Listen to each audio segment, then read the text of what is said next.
1월 30일 금요일 이른 아침입니다.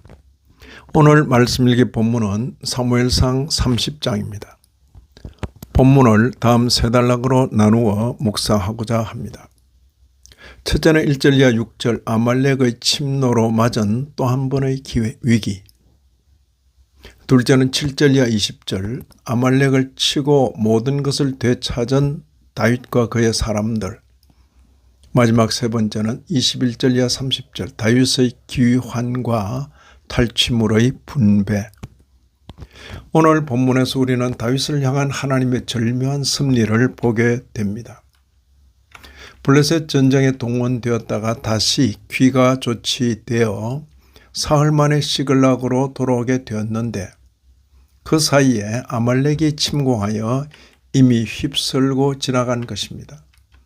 1, 2절에 다윗과 그의 사람들이 사흘 만에 시글락에 이른 때에 아말렉 사람들이 이미 네겝과 시글락을 침노하였는데 그들이 시글락을 쳐서 불사르고 거기에 있는 젊거나 늙은 여인들은 한 사람도 죽이지 아니하고 다 사로잡아 끌고 자기 길을 갔더라.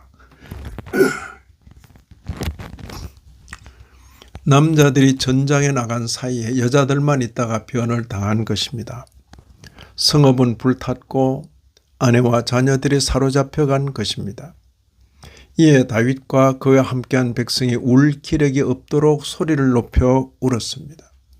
심지어 백성들 가운데는 다윗을 죽이려는 사람들까지 있었습니다. 6절에 백성들이 자녀들 때문에 마음이 슬퍼서 다윗을 돌로 치자 하니 다윗이 크게 다급하였으나 그의 하나님 여호와를 힘입고 용기를 얻었더라. 이에 다윗이 제사장 아비아달에게 여호와의 뜻을 물어달라고 요청하였고 아비아달은 그를 쫓아가라는 신탁을 받아 다윗에게 전해 주었습니다. 8절을 보시면 여호와께서 그에게 대답하시되 그를 쫓아가라. 네가 반드시 따라잡고 도로 찾으리라. 다윗은 함께하는 600명을 이끌고 그들을 추격하였습니다.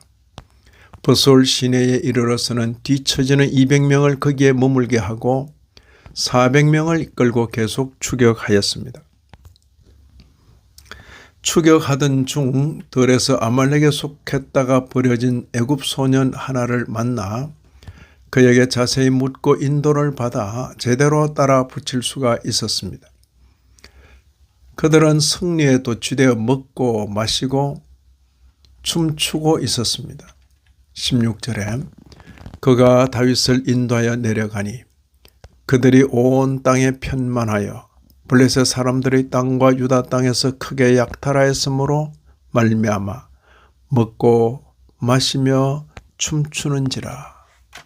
먹고 마시며 춤추는지라. 다윗과 그 일행들은 만 이틀에 걸쳐 그들을 도륙하였습니다. 낙타를 타고 도망한 소년 400명 외에는 피한 사람이 없었습니다.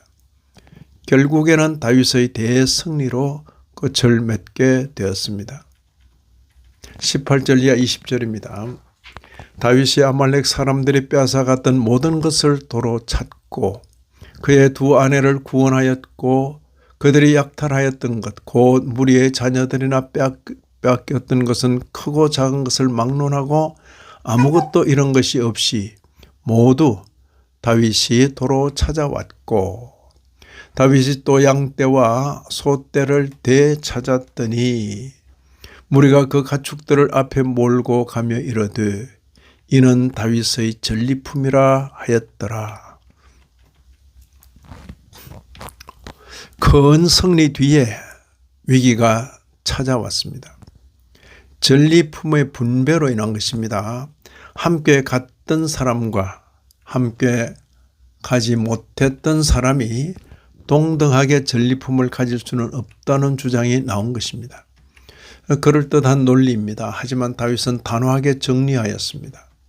23절 24절을 보시면 나의 형제들아 여호와께서 우리를 보호하시고 우리를 치러 온 그 군대를 우리 손에 넘기셨은즉 그가 우리에게 주신 것을 너희가 이같이 못하리라 차등한다는 거죠.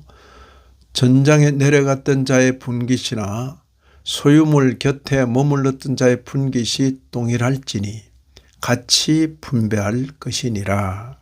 같이 분배할 것이니라. 하나님께서 베푸시는 은혜를 구성원 모두가 동등하게 누리도록 하였고 이 같은 방식이 이후 이스라엘의 율례와 규례가 되었습니다. 공동체 구성원을 향한 이 같은 결단은 대단히 중요합니다. 이런 덕스러운 행위의 근거에 하나님을 인격적으로 알고 대하는 신앙이 있음을 깊이 느끼게 됩니다. 이런 말씀을 읽는 신약교회 성도인 우리로서는 절묘한 하나님의 섭리를 눈여겨보게 됩니다. 위기를 직면하게 하시고는 그 위기를 통하여 다윗을 선대하시는 하나님의 섭리입니다. 우리 또한 하나님의 사랑받는 성도로서 이러한 섭리의 손길을 느끼며 살아가야 하겠습니다. 이 아침에도 말씀에 참여하신 모든 분들 위해 하나님의 크신 은혜가 더하시기를 진심으로 기원합니다.